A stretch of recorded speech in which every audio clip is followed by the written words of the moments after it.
su Bullet Oltre Television. Abbiamo qui con noi Antonio. Allora, dici un po' la tua su questo Napoli Catania.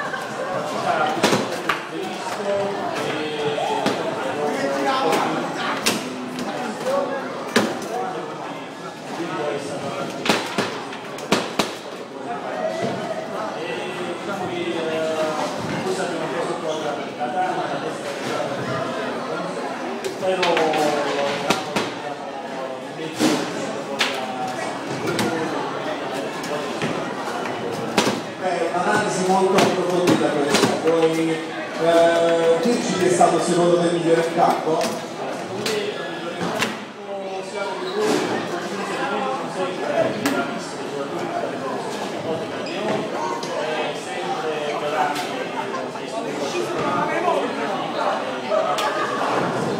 Perfetto, vuoi salutare qualcuno? Voglio salutare tutti gli amici della Contea e della compagnia Canario e un saluto alla mia fidanzata. Perfetto, ciao Ilaria e ciao agli amici della Contea del Tarano. Perfetto, allora, signore e signori, ciao Antonio, ciao a tutti.